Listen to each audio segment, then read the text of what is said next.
Terima kasih Ustaz Zuhri. Suara saya bisa terdengar ya? Bisa terdengar jelas ya? Alhamdulillah ya. Bismillahirrahmanirrahim. Assalamualaikum warahmatullahi wabarakatuh. Alhamdulillah, asyhadu alla ilaha illallah wahdahu la syarikalah wa asyhadu anna Muhammadan abduhu wa rasuluh. Allahumma sholli ala Muhammad wa ala ali Muhammad. Masya Allah ya, gembira sekali bisa bertemu dengan teman-teman dari Blitar ya. Kita serasa dekat ya, padahal kalau pakai jarak berpuluh-puluh kilometer ya, Masya Allah ya. Dan sudah disampaikan Ustaz Zuhri ya, ini era normal yang baru ya. Kita dipaksa untuk belajar, kita dipaksa untuk beradaptasi ya dengan kondisi pandemi ya. Perubahannya kan cepat ya, perubahannya tidak apa namanya, tidak pakai tahap-tahap, tapi perubahannya mendadak ya. Kemudian kita harus segera beradaptasi ya. Jadi kita bisa bertemu pagi hari ini dengan ayah bunda ya semua ya. Saya lihat beberapa aja nih ya, semuanya hampir semua bunda yang hadir ya pagi hari ini.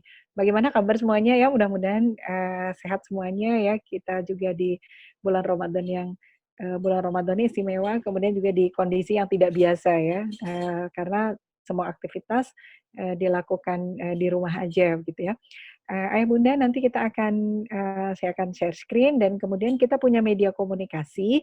Jadi nanti ayah atau bunda boleh raise hand, ada gambar tangan biru untuk menyampaikan sesuatu, atau boleh juga tulis di menu chat yang ada di bawah, samping bawah kanan itu ada menu chat, boleh dituliskan di situ jika ada ide-ide di tengah saya menjelaskan, jadi tidak perlu menunggu selesai, nanti saya juga akan bacakan chatnya begitu ya. Jadi nanti kita bisa interaktif sehingga apa namanya, online ini tetap mendeliver semangatnya ya, begitu ya. Ini saya share screen kita pada siang hari ini.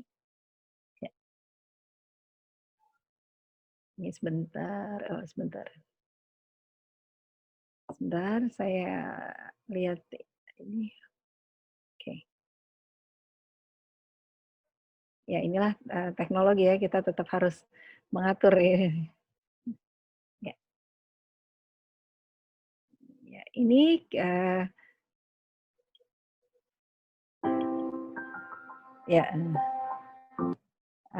ya.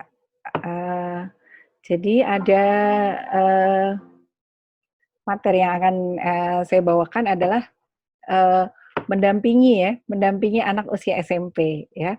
Istimewa sekali ya anak-anak usia SMP sehingga perlu kita bahas khusus begitu ya. Nah, apa istimewanya dan bagaimana peran kita orang tua, kemudian kita memilih sekolah yang seperti apa, ditambah lagi selain fase usianya juga istimewa, dunia saat ini juga istimewa ya, dunia anak-anak saat ini yang jauh berbeda dengan dunia kita. Sehingga persiapan kita orang tua, persiapan kita sebagai guru, itu juga harus berlipat-lipat rasanya ya. Dan Masya Allah, pagi hari ini saya dipertemukan oleh ayah bunda yang hebat, ayah bunda pembelajar ya, ustazah juga hadir, semuanya pembelajar ya, karena memang belajar itu kan dari buayan sampai liang lahat ya, dari kondisi belum pandemi, sampai nanti mungkin sesudah corona berakhir, kita juga akan terus belajar ya. Nah, inilah keistimewaannya, karena kita akan mendampingi anak-anak di fase-fase yang istimewa ya. Ayah bunda perkenalkan ya, saya akan menemani ayah bunda semuanya ya. Tadi sudah disampaikan saya Santi, saya tinggal di Malang ya, di kota Malang ya. Bukan orang yang Malang ya. Orang Malang yang beruntung insya Allah karena pagi hari ini bisa bertemu dengan ayah bunda semuanya ya. Kemudian putra-putri S4 ya, apa dua yang terkecil masih SMP dan SMA, kemudian satu kuliah dan satu baru saja lulus gitu ya. Nah, saya juga ingin tahu nih, siapa aja yang hadir pada pagi hari ini? Ya, siapa aja yang hadir ada di sini ya. Boleh dong kita juga kenalan ya. Ayah Bunda boleh kenalan menulis di menu chatnya ya, ditulis di menu chatnya. Hari ini siapa aja yang hadir tapi sambil menyebutkan bagaimana apa namanya semangatnya pada pagi hari ini ya. Jadi misalnya ambil dari huruf depan namanya ya, oke ya. Saya Santi, huruf depan saya S. Saya Santi, semangat pagi sampai nanti. Oke ya. Nah ya, jadi boleh tulis di chat. Nanti saya akan bacakan juga, nanti dibantu Ustaz Zuhri juga membacakan ya. Siapa aja yang hadir pada hari ini, saya ingin kenalan juga dengan ayah bunda semuanya ya. Menulis namanya, kemudian huruf awalnya sebagai cek emosi, sebagai tanda semangat ya, tanda apa, kata-kata motivasi diambil dari huruf depannya. Ya, siapa nih yang pertama? Belum ada yang masuk? Ya, saya tunggu ya. Tadi sudah, saya beri, contoh ya, saya S ya untuk, semangat ya, saya Santi dengan S. Ya, ada yang sudah masuk? Ya, boleh menulis di menu chat, ayah bunda, ustazah, saya akan, bacakan ya, ada yang sudah kenalan? Sudah mau kenalan?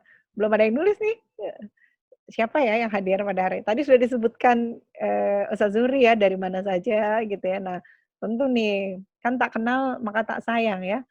Kalau kata anak muda sekarang, yang kenal aja kadang nggak sayang katanya. Makanya kita harus kenal dan harus sayang ya. Nah, silakan siapa nih? Siapa mau memulai? Saya ingin lihat, semangatnya walaupun Ramadan, kita belajar bareng, terus kemudian, semangatnya seperti apa. Siapa? Ustaz Zuhri boleh juga menuliskan? Biar bunda yang lain kenalan, Sefari juga boleh, ya. Silakan, belum ada yang menulis nih. Sambil saya tunggu ya. Saya tunggu untuk, menulis di menu chat ya, siapa saja dan bagaimana, apa kabarnya hari ini, semangatnya hari ini, diambil dari huruf depan namanya. Nggak susah kan ya pertanyaannya ya? Nah, ini sudah ada 3 orang yang masuk, 2 orang yang masuk. Kita akan kenalan ya, siapa ini? Ustaz Zuhri ya, Assalamualaikum, dari Zuber katanya Santi. ya. Sangatnya super, oke. Ada Bunda Asvini, Waalaikumsalam. A-nya always be happy, Masya Allah ya. Ayo siapa lagi nih? Baru 2, Zuper dan always be happy ya, dari nama depannya ya. Boleh langsung tetap dituliskan, nggak apa-apa ya, nanti akan saya bacakan sambil saya lanjut ke set berikutnya ya. Ada Bunda Tino, T, tetap semangat di bulan Ramadan walau di tengah pandemik yang belum reda. Oh, Masya Allah. Kebayang deh ya semangatnya ya Bunda Tinu ya. Tetap semangat di bulan Ramadan walau di tengah pandemik yang belum reda ya. Kita belum tahu ya sampai kapan ya. Belum tahu juga nantinya akan bagaimana, sesudah ini bagaimana gitu ya. Kita belum tahu ya. Tentu di antara apa namanya, fase-fase itu kita pernah cemas, pernah takut ya, pernah bingung juga ya, anak saya nanti sekolah online kayak gimana ya, terus, nanti ke depannya kayak gimana, menyerap nggak ya semua pelajarannya begitu ya. Nah nanti kita, eee, akan lihat juga ya, ada Umu Hasna juga yang masuk, Umu Hasna mana semangatnya ya? Sambil terus, saya tunggu ya, cek semangatnya ya. Jadi oke sambil boleh dituliskan, nanti saya bacakan juga ya. Oke ya. Nah, inilah kita akan melihat bagaimana si anak SMP kita, si istimewa ini, ya, baik soleh maupun solihah, tadi ada kelasnya ya, bagaimana istimewanya mereka pada fase usia ini, ya. Kalau dari psikologi, maka fase itu hanya ada fase anak-anak, kemudian remaja awal, kemudian remaja, remaja akhir, dan dewasa ya, saat itu, ya. Tapi kalau kita lihat dari sisi syariat, ya, oh Masya Allah ini ya, jadi ada beberapa hal yang juga harus kita cermati. Karena apa? Karena di setiap fase usia itu membutuhkan stimulasi, membutuhkan perlakuan yang tidak sama karena tugas tumbuh kembangnya tidak sama. Ya, namanya tugas kan harus diselesaikan ya. Tugasnya anak-anak di PAUD tentu beda sama tugas di SD, kakak-kakaknya di SD, beda lagi di SMP. Tugas bunda di rumah, tugas ayah di kantor, kemudian ada lagi tugas-tugas yang lain. Kita akan mempunyai tugas-tugas yang berbeda. Nah, ayah bunda harus perhatikan juga bahwa di setiap fase usia, tugasnya juga berbeda. Karena kebutuhannya berbeda. Nah, sehingga karena berbeda itulah kita harus sebagai orang tua dan guru harus menyesuaikan dengan kebutuhannya, ya. Kebutuhan siapa? Kebutuhan anak-anak, bukan menyesuaikan untuk kebutuhan kita, tapi untuk kebutuhan anak-anak, ya. Nah, tugas inilah kemudian yang harus kita pahami, ya. Ini ada bagian ini, ayah bunda boleh lihat ya, bagaimana dari mulai bayi ya, dari 0 sampai 2 tahun ya, di sini dibutuhkannya kasih sayang orang tua. Ya, kita belai, kita ayun-ayun, kita gendong, mungkin masih berlatih merangkak, kemudian berlatih angkat kepala, berlatih makan dan lain-lain. Full ya, kita masih bantu putra-putri kita, ya. Kenapa di sini kemudian diberikan juga pendampingan agar lepas masa ini ya, bekalnya tadi itu sudah cukup, ya sudah cukup untuk bisa menuju, fase usia, berikutnya gitu ya. Nah di sini, hingga usia, 2 tahun kasih sayang orang tua itu luar biasa ya. Bunda atau ayah yang punya pengalaman di anak 0 sampai 2 tahun boleh share nih di menu chat-nya ya. Nah, Ummu Hasnah sudah tetap semangat ya, Masya Allah ya. Nah, jadi boleh share juga nih waktu anak-anak Ananda yang sekarang SMP ini atau mau masuk SMP, waktu 0 sampai 2 tahunnya tuh, gimana ya gitu. Pasti ada yang ingat ya. Para ayah ingat juga nggak ya? Ini ya, pasti ingat ya awal-awal ya, apa, untuk apa namanya, bagaimana menstimulasi ya. Kemudian belajar makan, kemudian juga setelah itu ada di, usia 2 sampai 7 ya. 2 sampai 7 itu ternyata ini adalah peletakan dasar-dasar tauhid yang pertama, ya di usia kecil. Waduh gimana ya, anak kecil kok sudah dikasih tahu, dasar-dasar, tauhid gitu ya, apalagi mendorong melakukan sesuatu yang baik karena Allah. Wah ini kan, konsepnya tentu luar biasa karena konsep Allah tidak terlihat itu kan konsep abstrak ya. Padahal di usia ini anak-anak ada di fase konkret, butuh contoh yang konkret ya. Jadi kalau mau ngasih tahu, Allah nggak kelihatan, mungkin bayangannya anak-anak bisa jadi, "Loh, sembunyi di mana? Terus kalau mau ngelihat harus bagaimana?" Mungkin pertanyaan-pertanyaannya, pertanyaan-pertanyaan yang konkret ya, padahal yang sedang dihadapi adalah hal yang abstrak ya.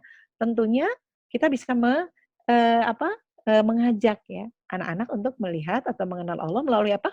Melalui ciptaan-ciptaan Allah ya. Maksudnya di TK banyak tuh ya, di PAUD dari mulai lagu-lagunya, mengenalkan ya, terus kemudian juga, apa, membawa mungkin, "Oh ini benda buatan manusia, ini, ciptaan Allah yang mana?" Itu mungkin dicontohkannya dengan hal yang, konkret. Tapi anak-anak sedang, belajar apa, tauhid ini ya, bahwa Allah itu ada ya. Saya ingat ya dulu tuh anak saya waktu kecil tuh, kalau jalan gitu, kok kalau jalan malam-malam itu kebetulan ada bulan ya, kalau aku jalan, bulannya jalan. Kalau aku berhenti, bulannya berhenti. Ini gimana sih gitu? Aku maunya aku jalan, bulannya berhenti, nggak ngikutin katanya. Nah ya, nah tentu kita kadang udah mati gaya ya dengan pertanyaan-pertanyaan yang gitu ya. Kadang, apa namanya, kata pamungkas kita adalah, "Udahlah nanti kamu ngerti sendiri," gitu kan ya. "Udahlah nggak usah banyak tanya." Nah, ini kayak gitu kata pamungkasnya ya. Padahal di fase ini, fase yang bagus sekali untuk meletakkan dasar-dasar tauhid ya. Jadi ada di PAUD sampai ke SD. Silakan boleh share, ayah bunda boleh share nih pengalaman-pengalaman menemani Ananda di, usia-usia ini ya. Saya sambil baca chat-nya juga. Ada Bunda Risna, ramah untuk bersilaturahmi, Masya Allah ya. Ada Bunda Ani, saya Ani, antusias sampai paripurna mengikuti giat parenting online ya, semoga berkah dunia akhirat, amin. Bunda Ani terima kasih. Ada juga dari Bunda Galuh, saya Galuh, guru haus ilmu. Wah, Masya Allah ya, ada guru haus ilmu ya, dan semuanya juga yang kita hari ini datang haus ilmu nih ya, Masya Allah ya. Boleh ditulis di chat ya, pengalaman tadi ya, menemani Ananda di usia 0 sampai 2, di 2 sampai 7 ya. Kita sedikit, apa namanya, nostalgia sedikit ya, ketika mengasuh anak-anak, anak-anak kita yang sekarang ya, yang mau masuk SMP ini atau yang sedang duduk di bangku SD ya.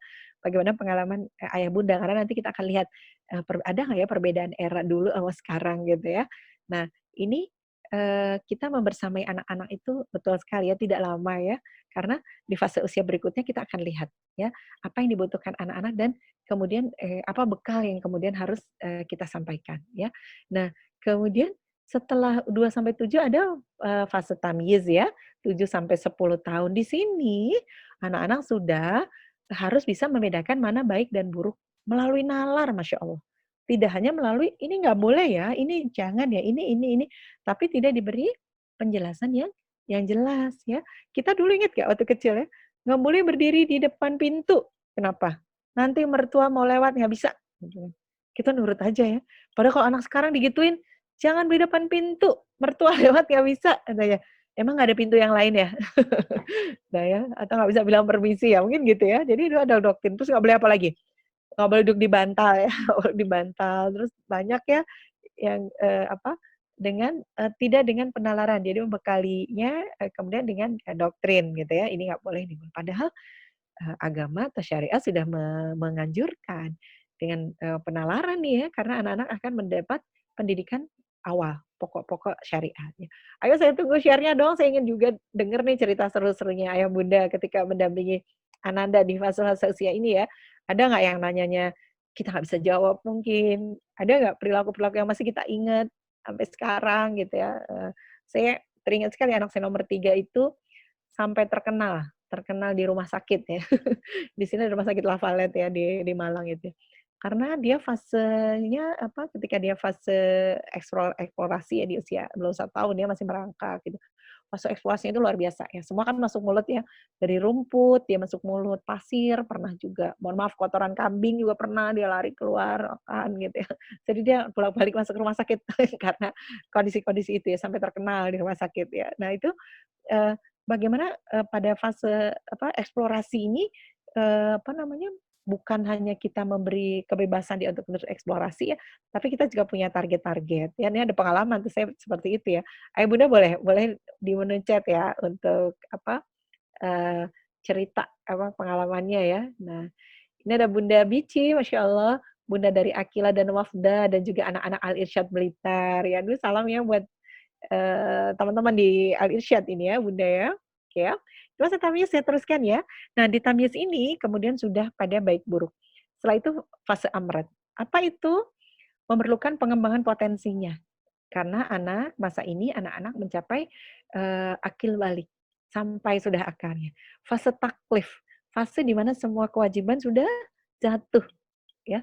Itulah kenapa kita harus mempersiapkan anak-anak bisa sholat di usia 10 tahun. Boleh diapain di usia 10 tahun kalau nggak sholat? Boleh dipukul kan ya? Pukul apanya? Jangan ininya loh ya, jangan memukulnya dengan penuh marah ya, memukulnya dengan edukasi ya. Sudah ada aturannya juga di Al-Qur'an ya. Kenapa harus dipukul di bagian paha gitu ya? Karena di bagian paha tuh luar biasa ya. Pesan yang sampai karena itu kan apa? Terkait dengan kerja otak ya. Ketika paha yang dipukul, maka yang terstimulus di otak adalah sinaps yang bunyinya ingat. Jadi kalau dipukul ini, di sini menyampaikan apa pesan yang sampai adalah ingat. Tapi kalau dipukul di sini, pesan yang sampai adalah sakit.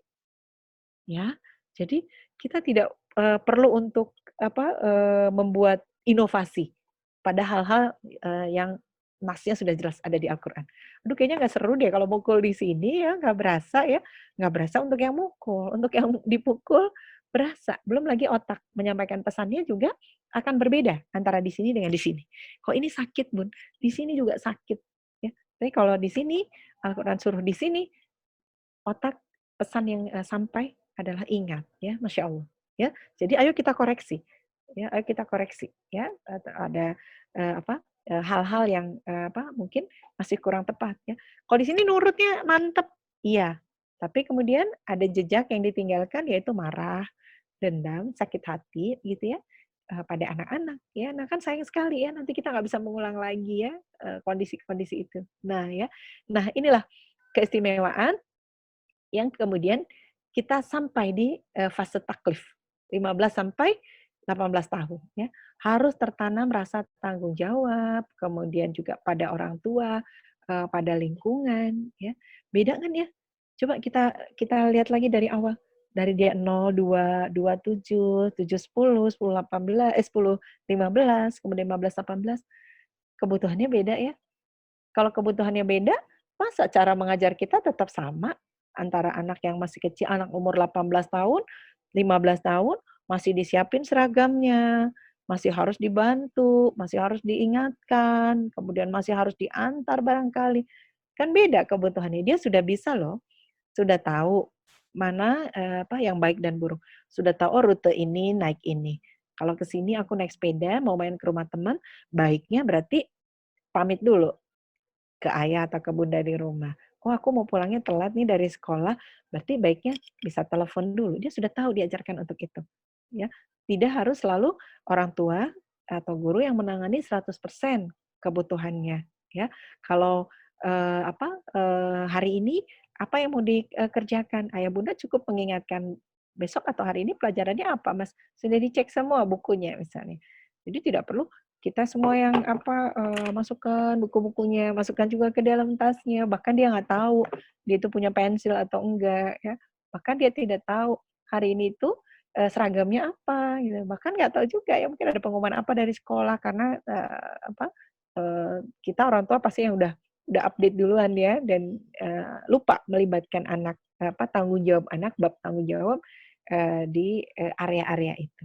Nah, ini di SMP tentu akan ada hal yang berbeda, nanti yang ayah bunda, dapatkan dan harus lakukan, gitu. Juga ustazah juga ya, karena kebutuhannya berbeda, ya. Jangan sama, nanti kalau sama kasihan kita melakukan hal yang, sia-sia, tidak perlu, dia butuhnya bukan itu.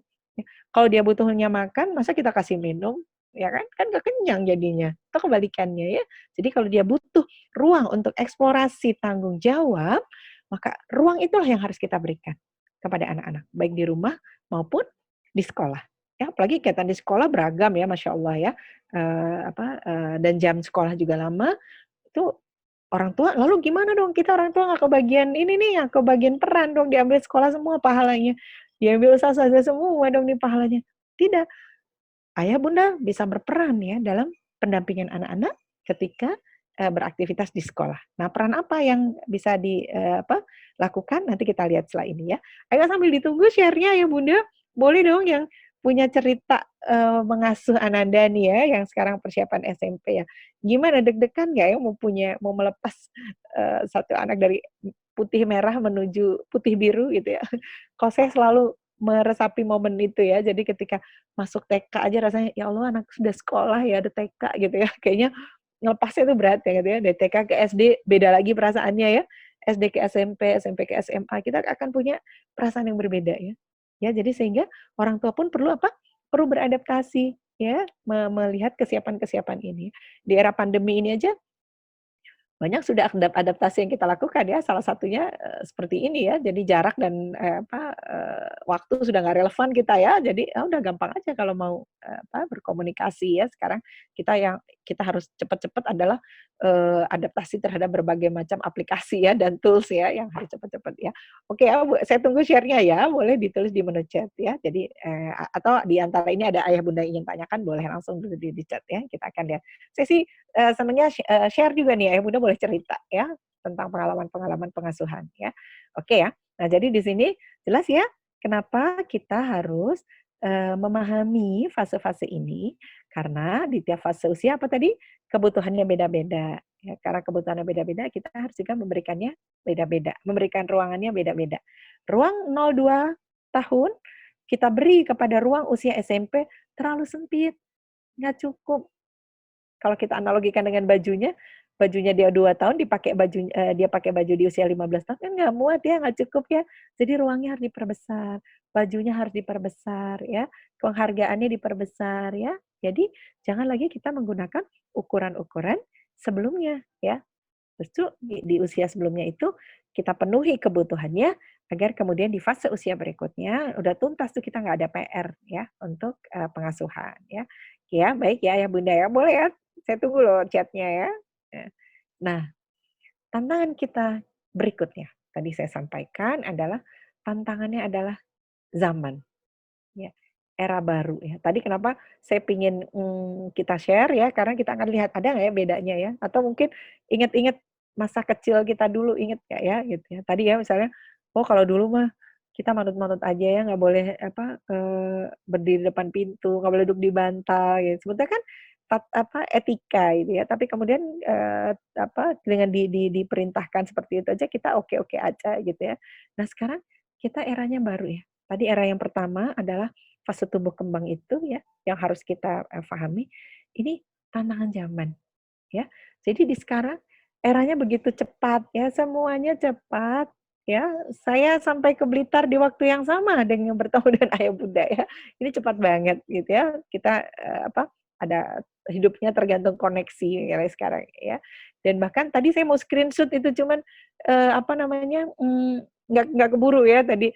Jadi saya tertarik sekali, jadi bayangin ada pengamen, dia ngupload lagunya bersama teman-temannya ketika ngamen di jalan gitu di Jogja.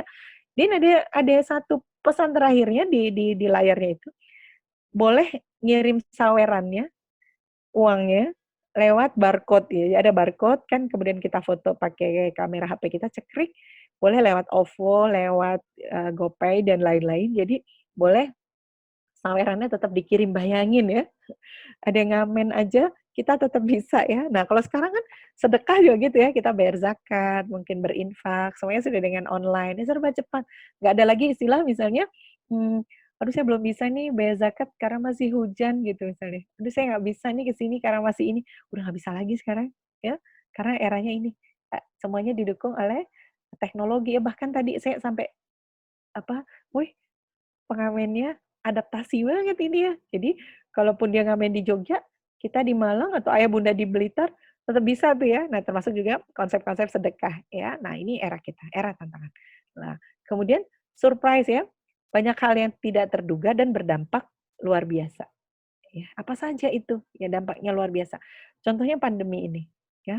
Kita beradaptasinya luar biasa ya. Harus tapi, yang nggak mau kan, kita tetap mau kekeh, mau tetap, "Alah biarinlah yang lain sekolahnya dari rumah, belajar dari rumah, saya tetaplah datang ke Ibadur Rahman pagi-pagi datang," gitu ya. Ada orangnya, siapa yang mau belajar? Nggak ada. Belum lagi bahaya ya, karena kita harus jaga kesehatan. Ini luar biasa ya. Tapi, ada tidak hal baru yang ayah bunda rasakan berbeda, terus dilakukan sekarang? Apa coba? Di era ini, ada hal yang kita rasakan berbeda nggak? Apa, era pandemi ini. Apa misalnya? Misalnya perilaku hidup bersih sehat kita, ya. Kan jadi berubah ya, ke mana-mana inget masker gitu ya. Kalau lupa bawa aja bisa balik lagi. Ke mana-mana apa? Rajin cuci tangan, ya, rajin ingatkan orang. Coba kita lihat dampak sosialnya luar biasa ya. Di tempat-tempat umum banyak ya orang kasih, apa itu namanya, apa atau dispenser atau galon untuk cuci tangan, kasih sabunnya juga di sampingnya. Dulu-dulu ada nggak yang begitu? Terserah dia mau cuci tangan, mau enggak kek gitu ya. Kita nggak perlu mikir lagi, pernah nggak kita janjian, "Ayo Ustadz Farid kita janjian ya bikin taruh dispenser di depan, apa, rumah masing-masing." Enggak kan, orang tergerak lihat, "Oh ada yang gitu, orang lain harus sehat berarti saya juga harus sehat." Lihat, dampak perubahan kecil yang dampaknya besar. Lalu bagaimana dengan sedekah? Masya Allah. Ayah bunda mungkin lihat juga ya di media sosialnya, karena kita juga harus physical distancing, nggak boleh ketemu, tapi nggak ada alasan untuk tidak berbagi. Ada yang nyantolkan Indomie di kreseknya, ditaruh di depan pagar, ya. Boleh ambil untuk yang perlu, katanya. Dari dia melakukan seorang diri, tetangganya melihat, boleh nggak saya titip beras digantung di situ? Boleh nggak saya titip sayuran di situ? Dari satu orang saja, ya, hanya mie saja. Kemudian tetangga-tetangganya ikut, apa namanya, nyantolkan, bahan-bahan yang diperlukan oleh orang lain. Perubahan kecil yang dampaknya besar, ya. Ini harus kita ambil juga proses belajar ini, ya. Karena kalau enggak, setelah pandemi kita jadi orang yang bingung gitu, kok gini?" Gitu ya.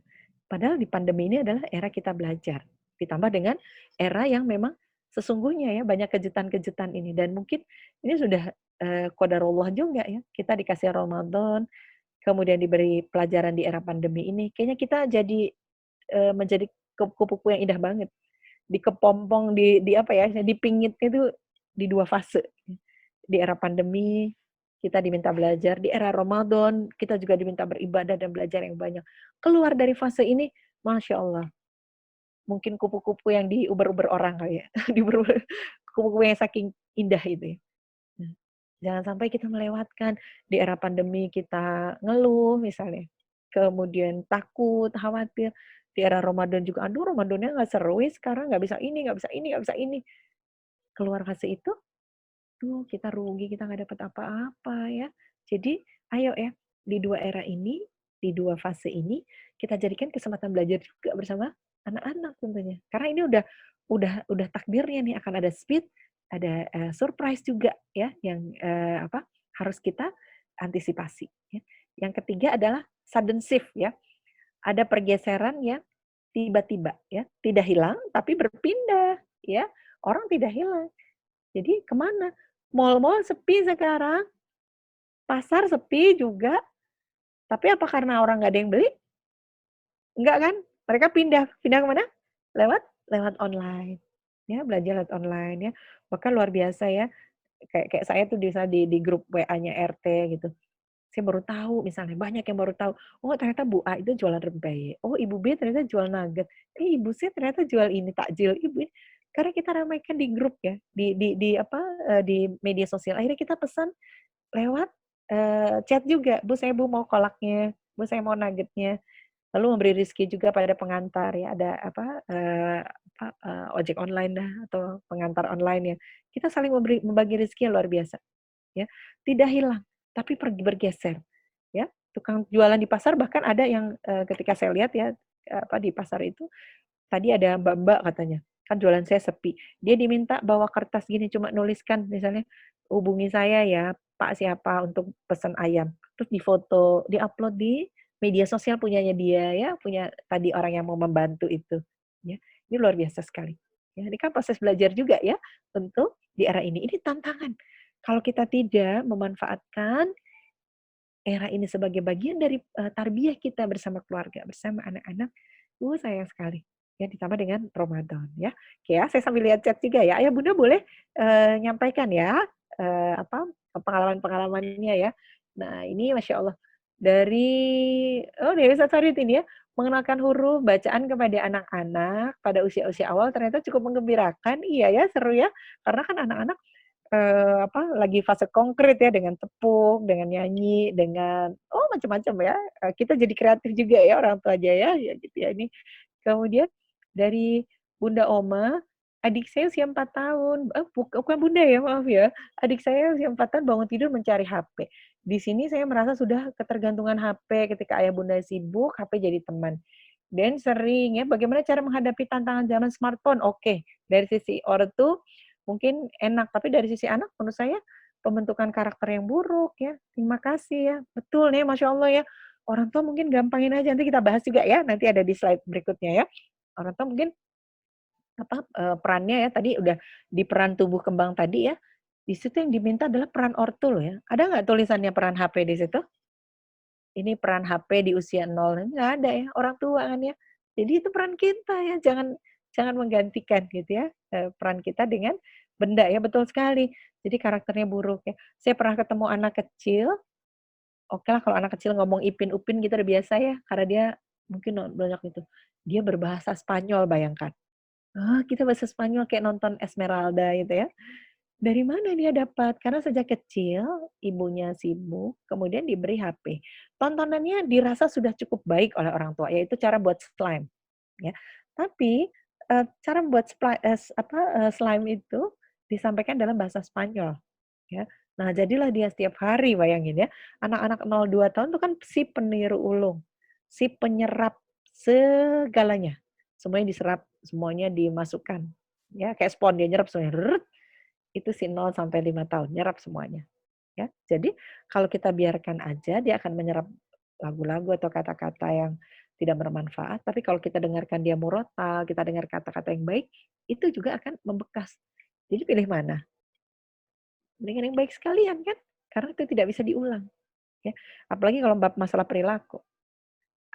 Ada ininya, ada onsetnya, ada milestone-nya juga perilaku. Mana yang usia berapa sudah nggak bisa diubah lagi, usia berapa harus kita optimalkan, ya. Jadi setuju sekali ya, bahwa ada pembentukan karakter ya untuk HP ya. Kemudian anak saya semuanya suka membaca, Safarid ya. Ajak jalan-jalan, setiap menemukan, bacaan, nama toko, bis, saya tanya, saya ajari, ternyata berdampak, anak bisa membaca lebih awal ya. Bahkan kejadian lucu di usia 2 sampai 3 tahun membaca mushola menjadi musholah. Karena susah ya memenggalnya ya, Masya Allah ya. Nah, betul sekali ya. Jadi anak-anak sudah mulai bisa diajarkan dengan mengenali simbol ya, karena dia si penyerap semuanya ya. Saya ingat, anak saya nomor 3 itu kan namanya Akmal ya, dia lagi belajar baca ya.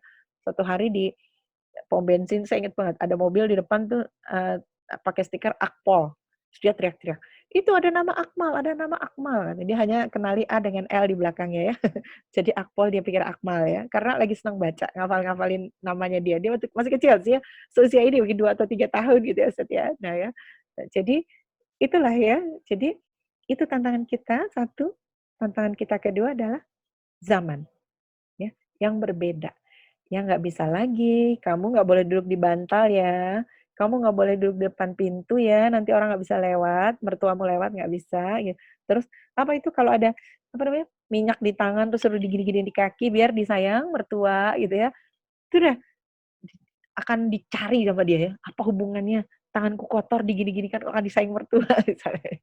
Nah jadi eranya udah bukan itu lagi, ya, ada perubahan yang cepat karena dilakukan teknologi, ada kejutan-kejutan, perubahan kecil yang dampaknya besar, ya, dan juga ada sudden shift, pergeseran. Tidak hilang, tapi bergeser.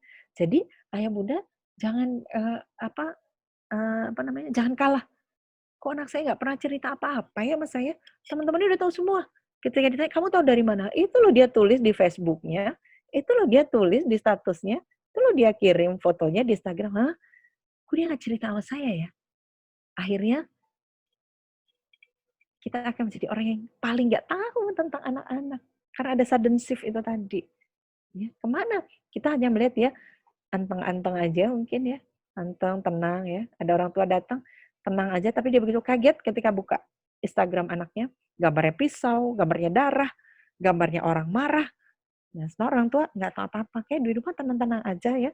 Nah, jangan sampai kita tertinggal, ada sudden shift ini. Dia tidak kemana-mana tapi bergeser. Makanya ketika, kok lama ya dia nggak cerita ya sama bunda? Kok lama ya dia nggak nanyain ini?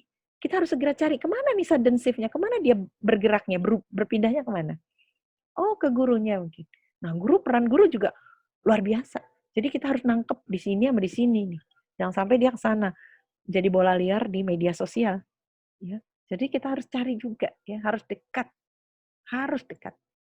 Ya, dengan pendekatan yang tentu sesuai ya. Saya follow semua akun-akun media sosialnya anak-anak. Anak-anak saya juga follow akun-akun media sosial saya. Ya, kadang kita beralay-alay juga ada di situ. Kadang apa namanya? Saya juga ngepoin kasus apa statusnya misalnya, temanku bikin status kayak gini, coba lihat sih kok gini gitu ya. Jadi itu pergeserannya ada di situ. Ya, jadi kita tetap interaksinya tetap harus dilakukan, ya, harus dicari. Dia kemana kalau dia nggak sempat cerita. Kita cek ke ibu gurunya, ke ustazah, ke ustadznya di sekolah. Cerita ustadz, ada sesuatu. Biasanya kalau ada masalah orang tua konseling, biasanya saya juga selalu cross check. Ini terjadinya dirasakan bunda di rumah aja atau di sekolah juga ada catatan seperti ini, itu selalu saya tanyakan.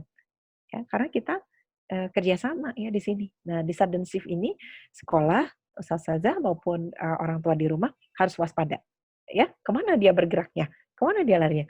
Kok lama ya anak-anaknya nggak ngumpul di sekolah? Biasanya pulang sekolah masih ngumpul-ngumpul. Kemana? Ayo lihat, cek. Di mana dia? Ya, kenapa bergerak dari sini ke sana? Ini harus dicari. Karena ini kaidah, ya. Ada speed, surprise, sama sudden shift. Ini kaidahnya, ya. Boleh share dong yang udah ngasuh anak-anak milenial mungkin ada hal-hal apa ya? Saya amat terkejut ketika anak saya jadi suka kopi. Hah, suka kopi? Kita di rumah jarang ngopi. Karena ada hal yang dia lakukan. Waduh, kalau rapat itu teman-teman semuanya minum kopi, walaupun kopi-kopi ala-ala anak-anak sekarang ya, misalnya kopi yang ada coklatnya lah, kopi yang, aduh, topping pakai krim dan lain-lain, pokoknya bukan kopi-kopi dalam mindset kita zaman dulu ya. Coba kalau dulu, kopi itu hanya diminum oleh siapa? Orang-orang tua ya. Kayaknya kalau kita ngomong, minta kopi dong, kita langsung nengok, tua banget sih gitu ya. Kayaknya orang tua ya, minumnya pakai gelas apa Sesat yang zaman dulu, nggak tahu sekarang masih ada nggak ya yang gelasnya belang-belang loreng-loreng gitu. Dulu mbak saya minumnya pakai itu ya. Oke, tapi sekarang, aduh, sudden shift ya. Kopi udah jadi akrab sekali dengan anak-anak ya, dan penjualnya pun bahkan tidak lagi warung kopi yang apa namanya tradisional gitu ya. Di warung kopi kecil-kecil juga itu sudden shift ya, harus kita perhatikan juga, kita antisipasi ya. Boleh dong share yang ayah bunda punya pengalaman juga udah mengasuh anak-anak di era ini ya. Oke ya, sampai saya lanjutkan ya. Ini eranya ya. Eranya semua dengan aplikasi, ya, eranya aplikasi. Lalu aplikasinya seperti apa gitu ya? Aplikasi yang bahkan bisa diciptakan sendiri oleh anak-anak, ya, karena mereka tahu apa yang dibutuhkan. Ya, Facebook ditinggal oleh anak-anak muda sekarang. Ya, Facebook itu isinya orang-orang tua coba kalau dilihat, ya, karena banyak hal keterbatasan yang ada di situ, ya. Instagram, wah masih bagus tuh. Karena foto bisa di-share banyak, teks sedikit tapi foto banyak. Anak-anak kan sekarang kayak gitu ya. Ada konten-konten atau informasi apapun. Makanya sekolah juga harus punya, akun di di mana anak-anak bisa akses dan suka aksesnya. Instagram, sekolah harus punya akun di Instagram juga, gitu kan ya. Di Facebook untuk orang tua mungkin bisa lihat, Instagram, terus di mana lagi? Ada podcast ya. Podcast sekarang bisa dibuat ya. Saya lumayan kaget-kaget gitu ya ketika, dengerin podcast ya. Podcast sama update status juga tapi melalui suara.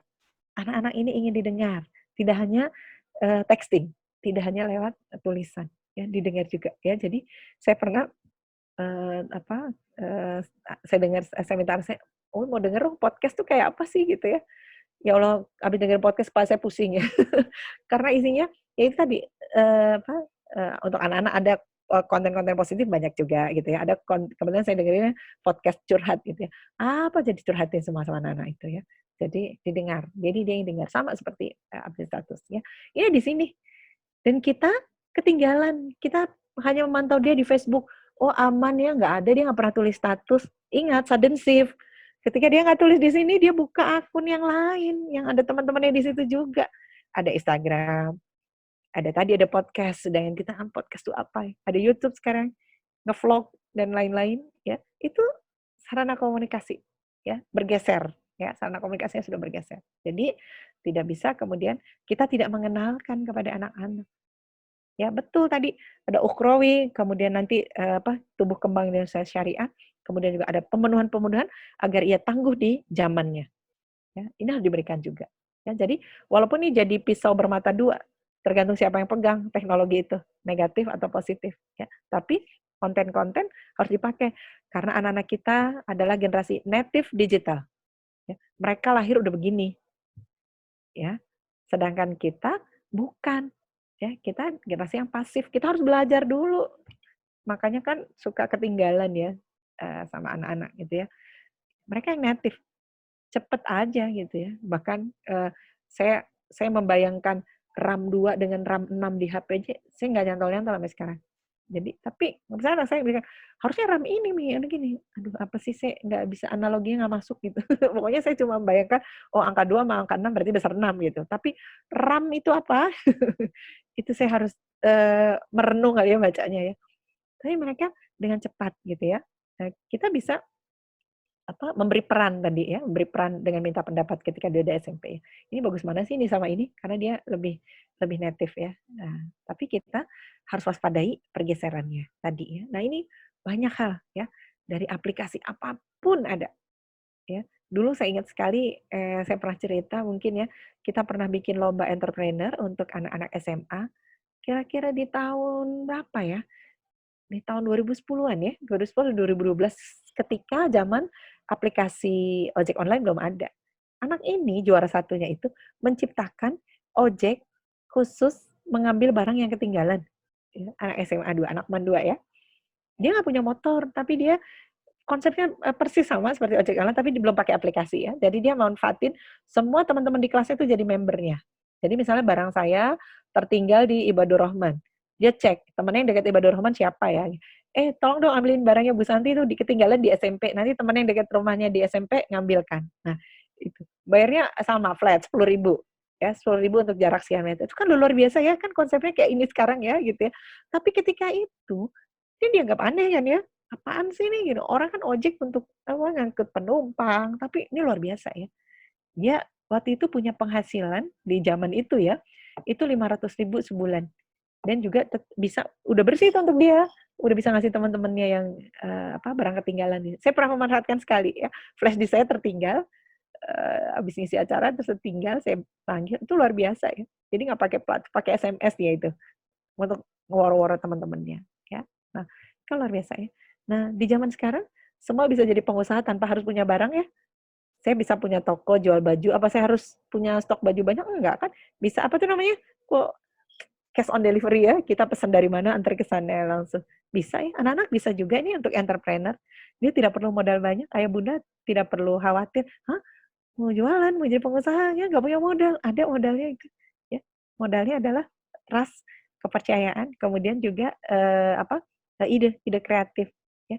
Dulu kita, mungkin terheran-heran ya ketika ada orang mau buka toko cuci sepatu. Ah, mana laku, kita kan biasa nyuci sepatu sendiri, kita begitu ya. Tapi lihat, dia ada di mall sekarang, di Malang tuh ada di mall, di satu mall, di MOG, yang nyuci sepatu, antri-antri. Ya, jadi kalau misalnya, "Pak bisa nggak ya Pak 2 hari?" "Aduh nggak bisa Bu 2 hari, biasanya 2 minggu." "Ah, lama banget." "Iya karena antri." Bayangin coba, hal-hal yang nggak mungkin ya mungkin. Sehingga tadi, peluang-peluang digital ini itu harus masuk juga sebagai muatan pendidikan, muatan edukasi, muatan pendampingan untuk anak-anak. Harus ya. Jadi tidak lagi dengan berpikir tradisional. Sekarang eranya begini, maka sesuaikanlah kita dengan era ini, tanpa meninggalkan tadi kaidah-kaidah, syariatnya, ya. Nanti kalau berubah lagi, ya kita menyelesaikan lagi, ya. Jadi kalau nggak bisa yang dulu-dulu kita pakai, kita kekeh gitu ya, udah nggak usah nanti jualan menunggu punya modal deh, nunggu apa, dikasih pinjaman, nunggu ini gitu, enggak ya. Sekarang malah ketika ruang guru muncul, wah bimbel-bimbel ini sudah resah, waduh, nggak perlu lagi punya ruangan, nggak perlu lagi punya kursi banyak ya, hanya dengan aplikasi ya. Sekarang semuanya serba digital. Ya, ini tantangan juga untuk pendidik, juga untuk kita orang tua ya, bagaimana memasukkan ya konteks-konteks tumbuh kembang di dalamnya. Ya, gitu ya. Jadi boleh. Maka kalau kita cermati pidato pidatonya Pak Menteri di Hari Pendidikan tahun lalu ya. Jadi ayo gali bakat dan minat anak-anak, bikin baksos, bikin kegiatan yang semuanya idenya dari anak-anak. Dan kita akan terheran-heran betapa mereka itu Masya Allah, kok hebat-hebat ya. Karena di kita, baksos itu mungkin di kepala kita baksos itu kalau Ramadan, kalau Idul Fitri, kalau apalagi baksos, kalau ulang tahun sekolah mungkin, kalau apa, kan hanya itu mainstream ya. Tapi mereka punya baksos yang lain, tema yang lain, yang kita nggak kepikiran dan kita hanya "Oh, ada ya orang punya ide kayak gitu," tuh ya. Jadi luar biasa, ayo kasih ruang tadi, jangan pakai baju usianya 2 tahun, jangan kasih baju usia 7 tahun, kasih baju dia usia 15 tahun, kasih baju dia usia balik, kasih baju dia usia taklif. Itu bajunya untuk dia, ya. Tanggung jawab, nyari ya, nyari, tempatnya di mana, nyari ini ya. Saya pernah ya anak saya nomor 3 itu ya, dia pergi sama teman-temannya, kegiatan sekolah, dia ke bagian bawah tikar gulung 6. Karena kereta ya dari Blitar ke Malang gitu ya. Rupanya begitu turun, dia turun aja, tikernya ketinggalan di kereta. Baru ingat tuh besoknya sekolah, "Oh iya tikernya." Dan dia harus ganti ya, 6 tikar itu, 6 tikar. Dia nggak punya uang ya, uang sakunya nggak cukup ya. "Umi boleh nggak aku pinjam?" Dia pinjam 300.000 waktu itu, nanti dipotong lagi dari uang sakuku bulan depan, gitu ya. Betapa susah loh menanamkan konsep-konsep seperti itu. Awalnya tentu dia merengek-rengek, "Ya uang Umi lah, lah yang ketinggalan siapa? Yang lupa siapa?" Gitu kan ya, yang dikasih tanggung jawab siapa? Ini kan menumbuhkannya kan luar biasa. Ayo kasih dia baju usia 17 tahun, kasih baju dia usia 15 tahun, berpikirnya seperti itu, ya. Jangan kemudian, "Alah 300.000 aja diributin, sudah deh," gitu. Bukan masalah, nominalnya, tapi value-nya, nilainya. Jangan sampai nanti besok udah dewasa dia ditilang polisi, nggak bosim misalnya, terus nangis-nangis nelpon, "Mama aku ditilang, aku harus gimana?" Hei, usia berapa dia? Usia berapa? 17 udah kuliah atau udah SMA, ditilang polisi masih telepon bundanya dan nangis-nangis harus gimana nggak tahu. "Bunda punya temen nggak yang polisi juga biar ambil SIM-ku, biar aku nggak usah disidang," gitu. Hei, bajunya salah pakai. Ya, kita juga salah tuh memberikan. Jadi kasih ruang itu, ya. Ini eranya era digitalisasi ini ya. Silakan dong saya tunggu share-nya juga di chat ya, boleh ya ditunggu, share-nya menghadapi anak-anak di sini, ya. Nah, inilah ya, era digital, tantangan kita. Ide, di era digital, ide adalah kekuatan yang besar. Coba tampung idenya anak-anak. Ide kita terbatas karena pengalaman kita pas lalu. Anak-anak ke sana, dorongannya itu ke sana, ya. Dorongannya ada di sana. Mindset kita harus dirubah juga, ya. Dia bukan hanya tadi seorang yang dikasih baju usianya saja, tapi ruangnya kita kasihnya, gitu ya. Dan kemudian budaya, ya, culture, ya. Sekolah, rumah tentu punya budaya, punya kebiasaan masing-masing, ya, punya mindset cara memandang terhadap satu hal, gitu ya. Kita tuh punya masing-masing ya. Nah, tetapi bisa nggak nih kita satukan? Ada ide ini jadi kekuatan besar, ya. Sekolah harus menjadi ruang anak-anak mengeksplorasi ide. Rumah harus jadi ruang juga untuk ide-ide mereka, ya. Begitu juga mindset, ya, cara pandang kita terhadap, anak-anak ya, dan juga budaya, ya. Nah, ini oh ya, eee, ini ada, dari Bunda nih ya, dari Bunda Asvini. Bunda Santi minta sarannya mengapa kita tidak belajar di sekolah, disertai dengan protokol kesehatan seperti negara China. Belajar di rumah tidak efektif untuk anak-anak yang malas. Makin lama berada di rumah, makin malas dan tertekan. Terima kasih sebelumnya. Ya, oke. Nah, kebenaran. Kita lagi ngomongin ini. Ngomongin culture dan mindset. Ya, kenapa kita nggak belajar aja kayak di Cina? Ya, di Wuhan ketika lockdown semua dikunci memang. Sekarang sudah mulai aktivitas lagi.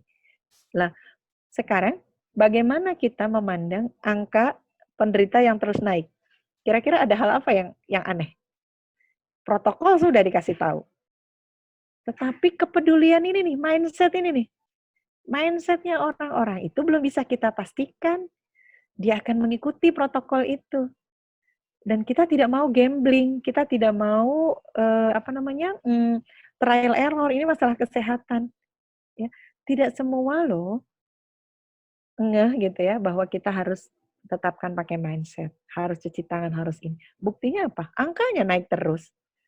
Nggak boleh mudik, sembunyilah di truk, sembunyi di mobil mogok, kemudian sembunyi di bis.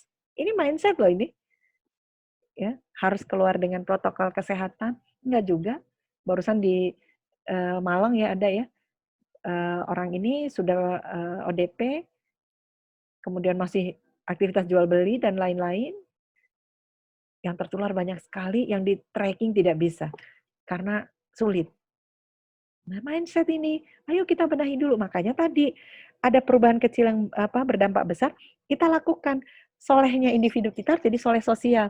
Karena saya ingin sehat, maka saya taruh tempat cuci tangan di depan rumah, ada sabunnya juga, agar orang yang lewat atau orang yang berinteraksi dengan saya juga sehat. Itu mindset.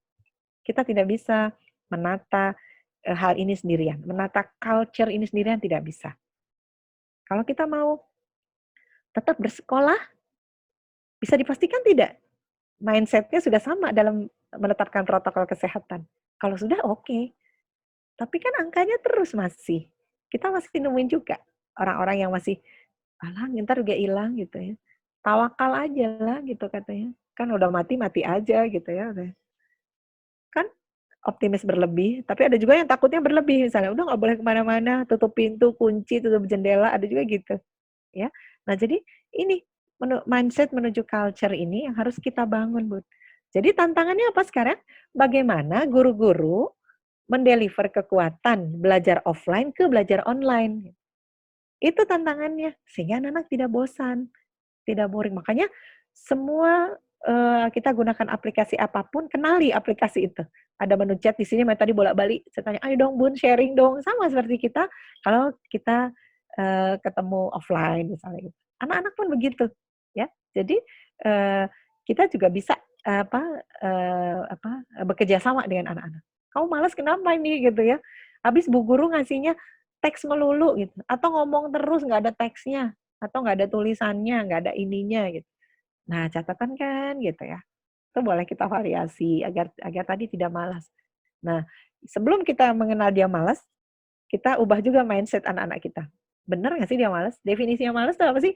Dia nggak ngerjain sama sekali, dia tidur-tidur aja, atau dia membantah terus. Nah, definisinya apa dulu? Karena kalau mindset malas udah, "Duh kalau diginiin males, oh udah diginiin males," gitu.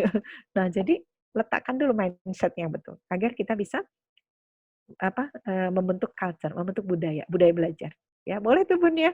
Jadi, apa coba dicek ya yang buat dia malas, platformnya kah, ini ya kah, apakah, next ya, apakah betul kita akan kembali ke sekolah 6 hari seminggu?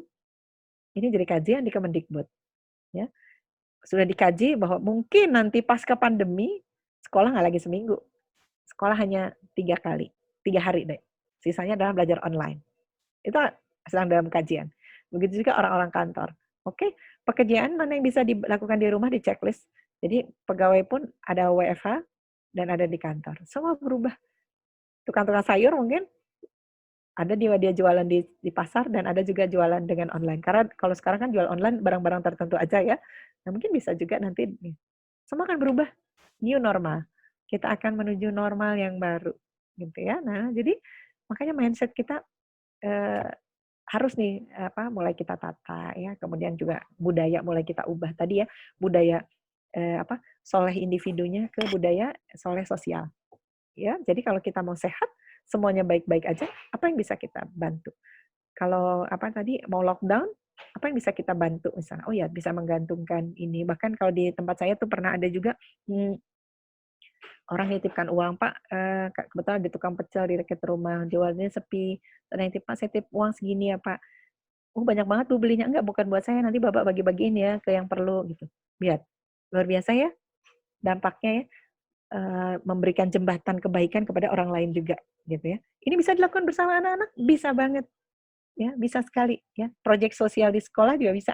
Jadi tidak semua harus materi jadi proyek Ramadan. Proyek Ramadan kita adalah, charity, berbagi ya, dengan konsep-konsep, tetap, memperhatikan protokol kesehatan, physical distancing dan lain-lain. Nah, lakukan, konsep-konsep seperti itu, ya. Ini, ide adalah kekuatan besar. Kasih ruangnya untuk anak-anak, ya, anak-anak SMP, ya. Nah, ini ya, kita harus mewadahi ini. Tanggung jawab, kepemimpinan, leadership, pengembangan potensi, lalu pemberian kesempatan dan mengenali challenge ya, mengenali tantangan ya. Tantangannya tantangan di era ini, tantangan digital. Sekolah ngambil peran apa, rumah ngambil peran apa. Nah ini. Nah ini tugasnya nih. Saya kasih tugas pertama, PR ini ya. Jarang-jarang ya, ada parenting ngasih PR ya.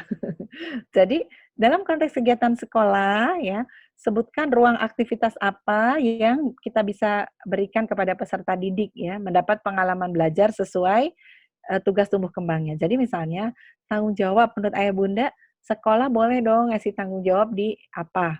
Nanti menurut, ustazah apa nih yang, jadi tanggung jawab ya, penanggung jawab di sini apa? Pengembangan potensinya seperti apa? Oh ngasih dia, ruang-ruang diskusi, ngasih dia boleh minta uang saku mingguan, sekarang dulu mungkin harian ya. Boleh dia memberi hal yang dia kelola, boleh di sini. Lalu pemberian kesempatan dan tantangannya seperti apa?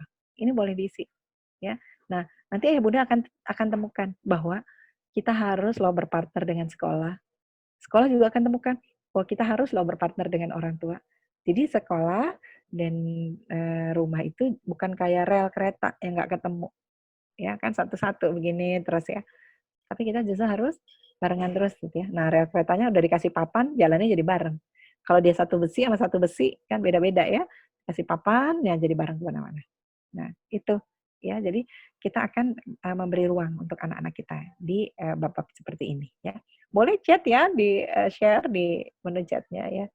Nah, ini potensi dan kompetensi itu antara mau dengan mampu ya. Dia mau tapi nggak mampu, dia mampu tapi nggak mau. Kita mau pilih yang mana? Dia mau loh. "Kamu mau nggak, ngerjain ini?" "Mau mau mau." Begitu dikasih, "Ih kok nggak bisa sih?" Gitu. "Ya kamu bisa loh bikin gambar ini." "Ah nggak, males." Gitu. Nah, jadi potensi dan kompetensi. Jadi potensinya harus diwadahi juga. Nah, aktivitas-aktivitas di sekolah juga harus begitu, Bunda, ya, Ayah, ya. Jadi ruang-ruang tantangan ini, tantangan untuk guru, tantangan untuk, orang tua, tantangan untuk sekolah, tantangan juga untuk rumah. Nah, kita berpartner. Ya, nah, di Ibadur Rahman tuh sudah ada tuh koneksi-koneksi seperti itu, ya. Jadi, di, ruang-ruang seperti ini. Tadi ada, target-target ibadah, kan jadi utama ya nih kalau di konteks ini. Waduh, akhlak tuh jadi utama. Bayangin dia udah bisa bicara dengan media sosial, bisa bicara di status dan lain-lain. Lalu kedekatan dengan kita, lalu gimana kita kontrol akhlaknya? Dari mana? Dari kecerdasan literasinya kan? Dia nulis kata-katanya sopan nggak di statusnya? Dia nulis, hal bohong atau apa? Musim kalau anak-anak sekarang musim nge ya, bohong gitu. Kemarin ya lagi heboh ya ngasih bingkisan berupa sampah, seneng-seneng nge itu anak-anak tuh ya. Dia ngasih konten-konten bohong atau ngasih konten-konten yang bagus. Kan kecerdasan literasi kita kontrolnya di situ sekarang. Shifting tadi ya, ada hal yang berubah. Ya. Kesopanannya tidak hanya pada saat interaksi, tapi ketika interaksi di media sosial seperti apa. Akhlak itu jadi penting. Ya, jadi pilihan untuk, di sekolah Islam, itu ada pilihan yang, apa, tepat ya. Karena kita harus dampingi itu, harus dibantu juga ya, ada kondisi-kondisi yang, apa, unpredictable seperti ini, ya. Nah ini ya, jadi integrasi ya, sudah ada Merdeka Belajar tuh dari Pak Menteri ya, bahwa ruang untuk anak-anak harus diberikan ya, sekolah dan rumah harus kerjasama, guru dan orang tua juga ya. Lalu teamwork-nya siapa aja? SDM yang kita miliki siapa? Di rumah ada siapa? Yuk, ada bunda, ada ayah, ada adik-adik, ada kakak, ada nenek. Bukan ada bunda, ada bunda, ada bunda, ada bunda. Ayah mana? Yang lain mana perannya? Ya, bukan juga hanya Pak Guru, Bu Guru, Pak Guru, Bu Guru, Pak Guru, Bu Guru gitu ya. Enggak, kan teamwork-nya banyak juga ya. Ada dan ada karakter khas masing-masing daerah ya yang harus kita pertimbangkan juga ya. Nah, kemudian ada unpredictable condition ya, kondisi yang tidak bisa diprediksi. Yaitu apa? Perkembangan IT ya. Waduh cepet sekali ya perkembangan IT sekarang ya. HP-nya kayak baru beli 2 bulan lalu ya. Mau dijual nih harga udah turun ya. Ya, saya baru beli 2 bulan lalu loh, kok harganya turun? Iya Pak, karena ini udah beda sama yang terbarunya lagi. Nah, itu ya. Berbeda ya. Sehingga anak-anak, apa, ketika kita hanya mengejar bahwa, hanya nice to have saja kepada gadget ini ya, hanya senang beli yang mahal aja, tapi tidak melihat, apa namanya, apa yang bisa kita manfaatkan, waduh sayang sekali. Ya, kita harus punya kecerdasan di situ juga. Jangan hanya sekedar, nice to have tadi, seneng aja gitu. Seneng aja lihat anak-anak pakai HP yang canggih, seneng aja kita punya, seneng aja. Nah, kita masih pada tadi ya Bun ya, di mindset dan culture, mindset kita masih sampai seneng punya gitu ya. Tapi lihat ya, kita bisa pakai Zoom, bisa pakai platform apa, Google Meet, kita bisa platform Classroom mungkin, kita bisa pakai Mentimeter, kita bisa pakai Kahoot, kita bisa pakai bikin ujian, pakai Swizy dan lain-lain. Dari gadget kita loh itu. Kita jadi belajar cepat ya sekarang.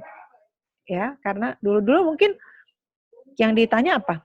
Kameranya berapa sih? Apa tuh pixel ya? Berapa pixel sih? Kamera depannya gimana? Kamera mungkin seputar itu. Padahal sekarang kebutuhannya udah nggak itu lagi. Kita harus tanya, berapa besar dia bisa nyimpen data. Tadi RAM-nya berapa, gitu. Terus apalagi yang mau kita butuhkan, sesuai nggak dengan yang kita butuhkan. Nah ini ada kondisi-kondisi IT yang menjadi bagian catatan kita juga ya, untuk apa, bersama anak-anak ya, masuk ke dalam pola pendidikan. Makanya how might we namanya, bagaimana kita seharusnya ya, di kondisi-kondisi ini. Nah, cita-cita besarnya tetap ini, membentuk kepribadian Islam, membentuk keluarga Islam, masyarakat Islam, menjadi guru dunia, dan menebarkan keteladanan dalam semua aspek kehidupan, ya, dalam semua aspek kehidupan. Jadi, apa, anak-anak kita beli ruang semuanya untuk ini, ya, ruangnya belajarnya dari rumah, dari sekolah, rumah sekolah, ya, dan diberi pengalaman-pengalaman hidup juga ya. Boleh magang, kemudian boleh kerjasama dengan apa berorganisasi lewat OSIS ya, boleh jadi ketua ekskul ya, boleh kemudian dia jadi bendahara, boleh beri ruangnya, harus diberi. Kalau ruangnya tidak direkayasa, dia nggak dapat pengalaman dari itu, ya. Nah ya, nah jadi untuk apa hal-hal seperti ini harus kita mulai ya. Jadi guru dunia apalagi ya, Masya Allah ya. Jadi kesempatan-kesempatan belajar pada anak-anak bukan hanya di bangku sekolah, bukan hanya pada proses duduk jam 7 sampai jam 2 atau jam 3 itu bukan. Tapi di antara jam 7 sampai jam 2, apalagi yang bisa kita sisipkan. Begitu juga di rumah. Bukan hanya sebelum berangkat sekolah dan sesudah pulang sekolah. Tapi apa yang kemudian bisa kita masukkan juga. Jadi Allah kasih kita 2 fase menjadi kepompong ya, untuk kita belajar hal-hal ini ya. Jadi 4 bulan ini mungkin ya, udah 2 bulan, sebulan Ramadan, 3 bulan ya, kita menjadi double kepompong. Agar kupu-kupunya jadi tambah cuantik, kalau orang Malang lebay ya, cuantik puwel, saking cantiknya ya. Nah jadi, harus, apa, kita manfaatkan, ya harus kita manfaatkan, ya. Nah sayang sekali kalau tidak ya. Jadi ayo, kalau ada rasa cemas, rasa takut, rasa khawatir, wajar, itu rasa wajar. Perasaan minta dihargai, perasaan harus kita hargai. Jadi kalau kita capek, "Aduh capek ya belajar jadi guru tadi ya, jadi guru di rumah capek ya." Perasaan kita harus dihargai capeknya. Dengan apa? Tadi misalnya menyampaikan, ya, "Ayah gantian yuk ininya," atau "Ustadz atau Ustazah kok," atau "Pak Guru atau Bu Guru banyak banget sih ini tugasnya," gitu. "Masa sih harus diselesain 2 hari? Emangnya dia selama 24 jam ngerjain ini misalnya. Boleh nggak ini dipecah jadi 2 minggu? Kan itu menghargai perasaan kita ya, perasaan capek. Dan yang sedang dicurhati atau dicurcol tadi, ya harus mau mendengarkan. Tidak bisa Bu, anak yang lain juga bisa ya 2 minggu, 2 hari ya. Masa ibu doang nih minta 2 minggu gitu kan ya. Ya, tidak juga begitu karena ada hal-hal yang harus dihargai ya. Nah, ini yang kemudian kita akan belajar bersama ya di sini ya. Nah, target-targetnya besar sekali. Ya, ya. Nah, terima kasih ini mungkin sharing-nya. Nanti kita lanjutkan ya. Nanti saya kembalikan dulu ke Sazudi ya. Saya amat tunggu sharing mungkin Bunda Ayah Bunda juga ada tips-tips ya barangkali ya yang bisa kita terapkan bersama ya. Nah, sehingga memilih sekolah yang mengerti apa kebutuhan tumbuh kembangnya harus menjadi prioritas ayah bunda. Ya, karena tadi dia tidak bisa memakai baju kekecilan atau kita beri baju yang kebesaran, tapi kita beri baju yang pas sesuai dengan usianya. Ya, mohon bisawab, mudah-mudahan bermanfaat. Saya kembalikan lagi ke Ustaz Zudi. Terima kasih. Assalamualaikum warahmatullahi wabarakatuh. Waalaikumsalam warahmatullahi wabarakatuh. Baik, terima kasih Bunda Santi. Cukup banyak dan tadi sesekali ada yang chat ya di grup. Iya. Monggo mungkin masih ada ini kesempatan kalau secara jadwal sih kita selesai jam 11. Kalau jam tambah berapa nih Bu Santi? Nggak bisa? Ya, silakan Ustaz. Halo? Ya, halo, ya, maaf. Kalau misalkan lewat jam 11 masih bisa ya? Mungkin. Oh iya. Iya, insya Allah. Ya. Baik, Bapak Ibu mungkin ada yang mau menanyakan, monggo bisa di chat atau kalau kesulitan chat boleh langsung, tapi pakai raise hand ya, angkat tangan dengan chat itu. Ya, boleh. Karena ada yang belum terbiasa ngetik kayaknya di ini. Di chat ya? Ya. Iya. Monggo. Atau ada yang chat ke pribadi? Oh, belum saya cek ya. Belum saya cek sebentar. Cek ya. Ya. Belum. Kalau belum ada, mungkin saya sebagai guru nih ya. Ya. Nah, bagaimana cara kita, khususnya yang berbeda gender ini? Ya. Ada murid-murid itu yang SKSD, ya, sok kenal, terdekat, bahkan ya intinya banyak chat yang nggak perlu lah, gitu ya. Dan bahkan kalau begitu dekatnya, mungkin dia menanyakan hal-hal yang menurut saya ya sudah sangat pribadi, mungkin terkait dengan keluarga, mungkin terkait dengan teman dan seterusnya. Nah, ini bagaimana sebagai pendidik ini khususnya posisi saya sebagai pendidik karena anak masih TK masih anak, untuk anak-anak SMP. Monggo mungkin Bu Santi bisa memberikan pengarahan. Ya. Ya, terima kasih Sasidi.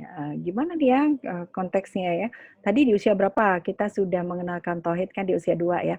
Kemudian di persiapan baik dan buruk di usia 10 tahun tuh. Nah, jadi sudah mulai boleh ya disampaikan. Jadi misalnya nanti walasnya misalnya laki-laki, nanti walasnya Pak Guru atau Ustadz ya.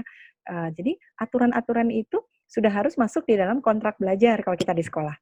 Kontrak belajar. Jadi misalnya boleh chat atau nanyakan ke Ustadz misalnya hanya sampai jam 5 misalnya. Kemudian yang boleh ditanyakan apa-apa. Kalau di sekolah ketika akan menyampaikan sesuatu, ingin curhat ke hal yang masalah pribadi, maka ke ustazah ini atau ke guru BP atau ke apa gitu. Harus masuk dalam kontrak belajar kalau kita di SMP ya. Nah, kalau di rumah bagaimana? Di rumah tadi bekalnya kebutuhannya apa? Makanya kita siapkan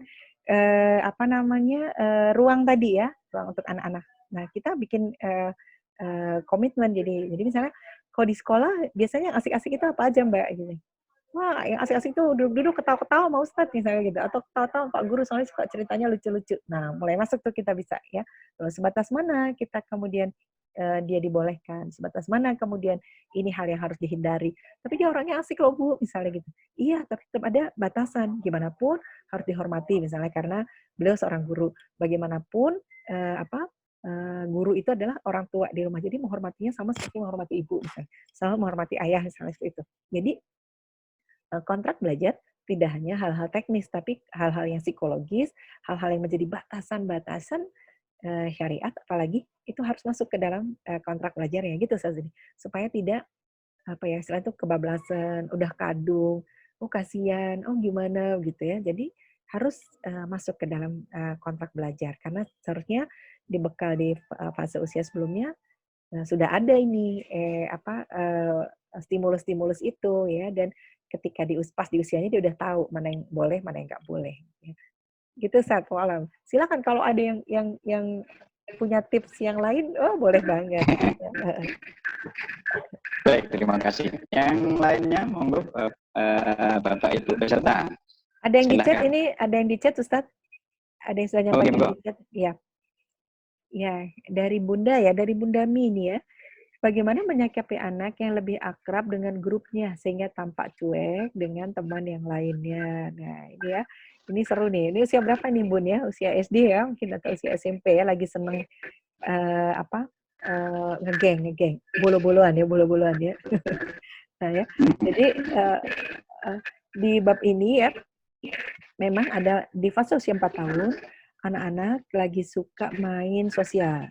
Di 4 tahun ya, bisa main sosial. Makanya dia kalau main ke rumah, aduh sampai lupa gitu, sore pulang dulu kita masih ingat ya, lagi kecil ada kondisi seperti itu ya. Nah, kemudian di usia seterusnya, di 5, 6, dan lain-lain, dia sudah mulai menemukan, oh aku suka sama yang ini karena dia baik. Aku suka yang ini karena dia suka main sepeda. Aku suka sama yang ini karena dia begini. Itu udah mulai nemukan tuh. Ya, di usia-usia awal-awal sekolah dasar. Ya. Nah, nanti kita akan lihat ketika kelas dirombak lagi, dia akan temukan lagi temannya yang lain lagi. Walaupun masih berhubungan tuh sama temannya yang lama, yang dulu. Awal-awal mungkin masih ke kelasnya temennya gitu ya, masih teman-temannya yang dulu gitu, karena masih belum menemukan yang asiknya yang mana gitu ya. Nah, jadi boleh sekali mengenalkan, nanti Bunda tandain ini ya, akrab dengan grupnya, tampak cuek dengan teman yang lainnya, bahkan ada yang orang tuanya request nanti kalau kenaikan kelas ini dipisah aja ya biar nggak ngobrol aja yang gitu ya. Nah, dan mereka nggak apa-apa tuh gitu ya, nggak apa-apa juga ketika udah dipisah ya, awal-awalnya mungkin masih nyari tadi ya, tapi setelah itu ya nggak apa-apa, dia akan belajar lagi untuk mencari yang lain. Nah, sehingga kalau ada kondisi seperti ini dan itu di sekolah, maka boleh diberi tadi misalnya pas aktivitas pengelompokan dan lain-lain boleh dipisah, atau tapi tidak perlu ditandai, jangan bertiga aja dong sama yang lain, dia akan bertandai semakin kohesif tuh, semakin kuat. Pokoknya gimana caranya kita jangan mau ya kalau disuruh pisah kelompok sama Ustaz Zudi misalnya, kita harus bertiga, malah akan begitu, tapi santai aja gitu ya. Jadi ketika mendengar oh ada 5 orang anak ini kemana-mana barengan terus, kita kasih penugasan yang berbeda, atau kita kasih ruang aktivitas yang berbeda gitu ya. Nah, kemudian kita lihat juga, itu yang pertama. Yang kedua kita lihat, apa sih yang diasikin 5 orang ini, apa sih sehingga cuek sama yang lainnya. Boleh dong kita juga masuk, orang tua juga boleh masuk untuk menanyakan ya, kok ngapain sih, kok asik banget sih nih kemana-mana berlima atau kemana bertiga. Emang apa sih gitu? Boleh dong kita tanya. Jadi kita tahu juga dan kita memberi wawasan juga pada dia. Oh ternyata kalian pengoleksi ini ya, pengoleksi kalau dulu ada koleksi kertas surat, sekarang nggak ada. Koleksi binder ya, kalau kan koleksi binder. Si ini juga ngoleksi loh kalau setahu Ustadz, atau bundanya juga bisa bilang, ini juga sama loh, dia juga suka ini. Jadi boleh memberi wawasan juga.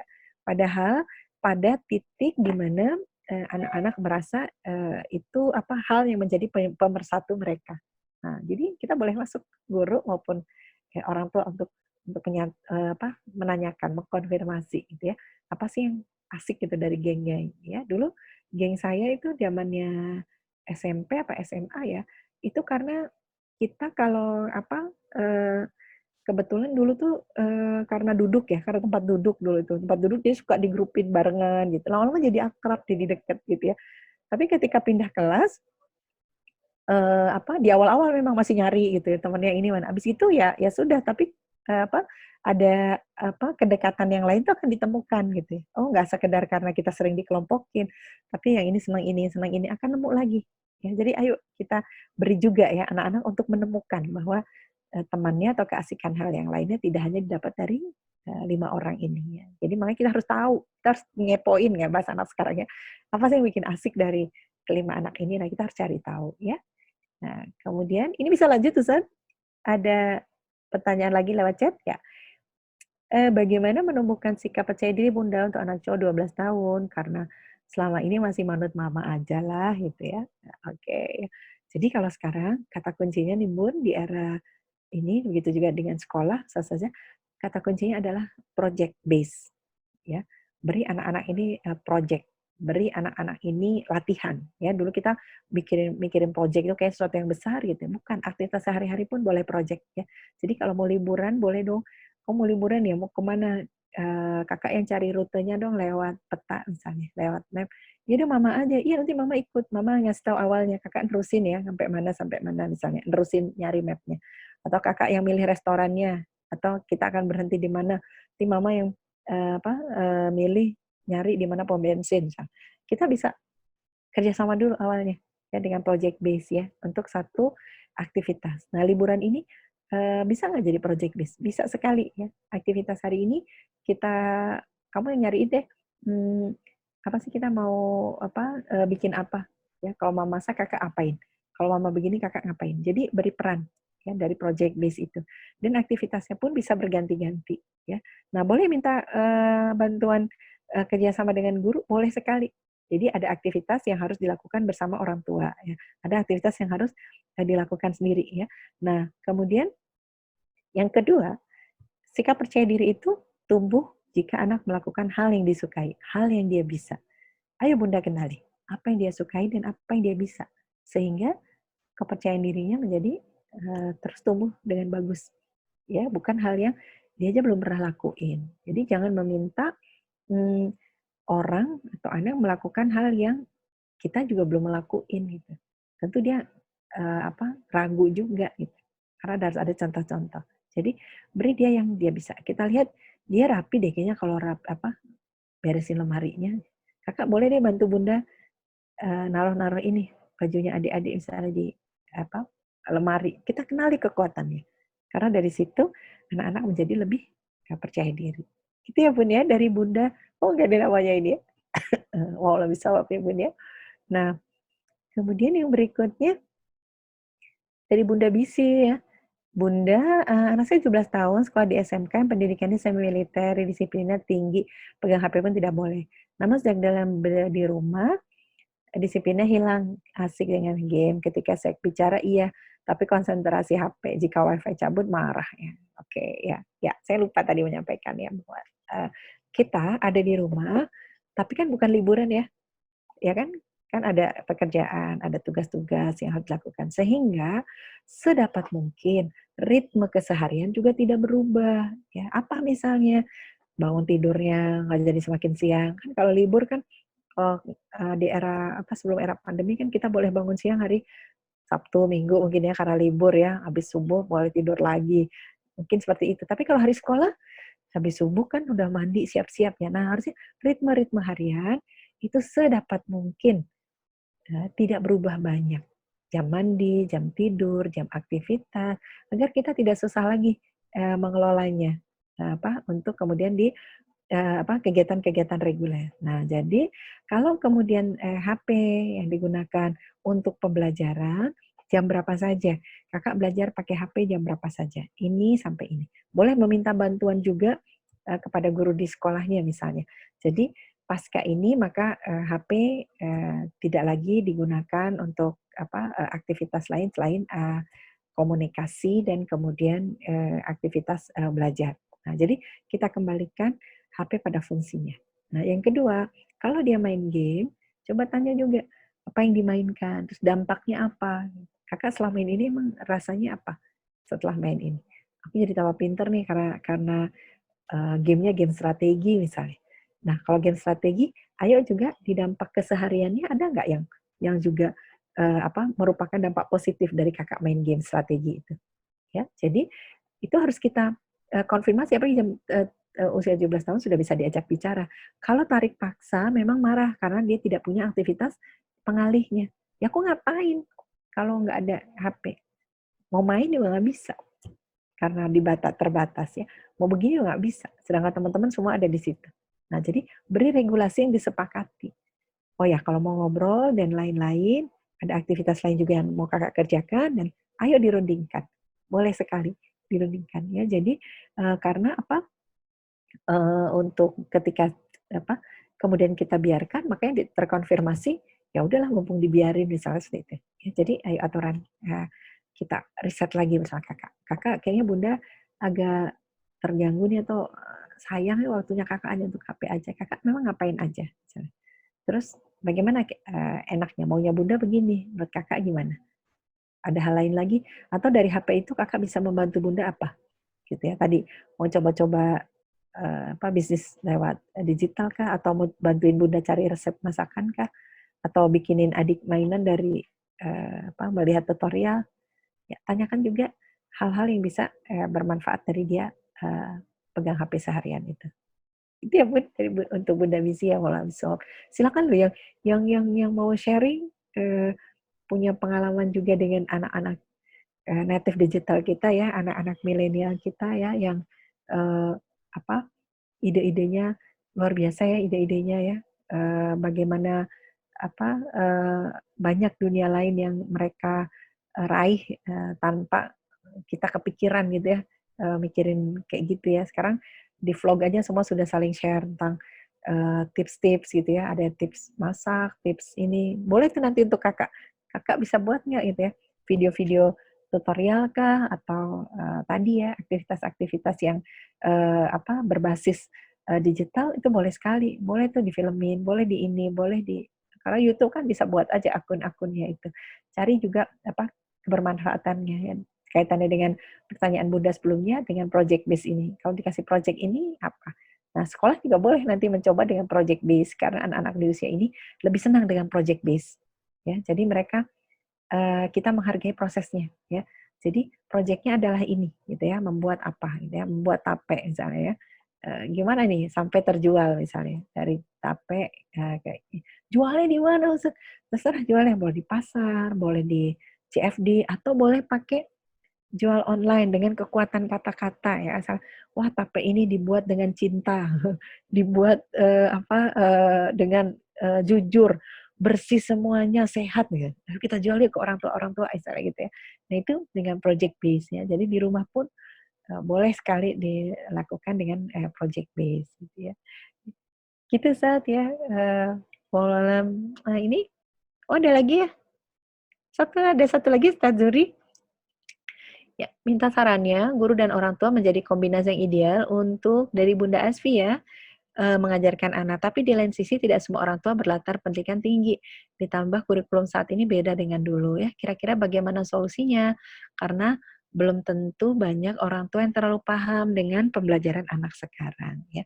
Ini sebentar saya share screen saya yang ini. Sebentar ya Bun ya. Salah. Sebentar. Yang saya share yang tadi ya. Oh, sebentar. Saya close dulu yang ini. Dia muncul terus kalau nggak di-close. Sebentar. Saya mau cerita tentang anak-anak di Bangladesh ya ini.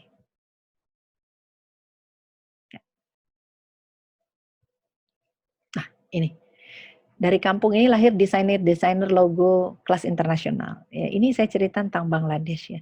Bangladesh itu negara yang dilirik orang pun enggak ya. Tapi dia saat ini menjadi negara nomor 3 di dunia yang mempunyai platform digital ekonomi yang bagus sekali. Amerika pun kalah oleh Bangladesh ya. Kalah. Kenapa? Ternyata Perdana Menteri yang baru ini jumlah anak-anak usia muda di Bangladesh, usia anak 25 tahun ke bawah jumlahnya 90 juta. Indonesia pasti lebih banyak lagi. Dia mikir, anak-anaknya diapain ya gitu ya. kondisi seperti ini ya. Untuk sekolah tinggi nggak punya biaya juga. Untuk apalagi orang tuanya gitu ya, menyadarkan itu susah sekali ya. Nah, akhirnya diberi kesempatan-kesempatan ya kepada anak-anak muda ini ya, untuk kemudian tadi lahir kayaknya untuk keahlian seorang desainer nggak perlu S1, untuk bisa bikin platform digital nggak perlu harus kuliah tinggi, diberi itu kesempatan itu. Nah, maksud saya apa? Bahwa ada hal yang memang dibutuhkan pemahaman yang tinggi gitu. Jadi orang tua harus latar belakang yang tinggi, tapi ada hal yang justru bisa kita lakukan tanpa membutuhkan jenjang pendidikan seperti apa. Ya, pengasuhan tidak butuh jenjang pendidikan yang tinggi. Ya, jadi misalnya kalau mengasuh anak yang baik berarti gelarnya harus profesor. Waduh, yang belum doktor ya saya udah mending udah dokter kita lagi profesor ya. Udah ini lah, yang lain gimana? Kan nggak ada yang gitu ya. Siapapun bisa belajar dari siapapun. Itu. Jadi yang pertama tetap modalitasnya adalah apa dong? Yang tadi saya ingat ini mindset. Ya, jadi waduh saya kan cuma berpendidikan rendah, mana bisa ini. Bukan, kekuatan kita adalah kita orang tua. Kita yang punya otoritas untuk mengasuh. Ya, pola asuhnya itu yang kita terapkan. Ini belajarmu apa sekarang? Kayak tadi misalnya, ini apa sih? Ini 6 RAM. 6 RAM itu apa ya? RAM-nya 6, RAM-nya 4 itu apa gitu ya. Kita berikan ruang pada dia yang memahami. Tapi kita tetap mencari tahu itu apa. Nah, dengan begitu informasinya bisa jadi sampai. Ya, tadi orang tua banyak nggak tahu pelajarannya sekarang. Bisa tanya pada anaknya, bisa tanya kepada gurunya, Ustaz ini belajar apa sih Ustaz? Bikin apa?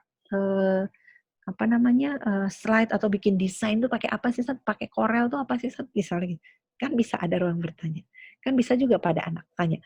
Kalaupun anak belum bisa memberi jawaban yang memuaskan, pokoknya gitulah, dia pokoknya Bunda juga juga ngerti gitu. Iya, tapi Bunda pengen ngerti intinya apa itu misalnya.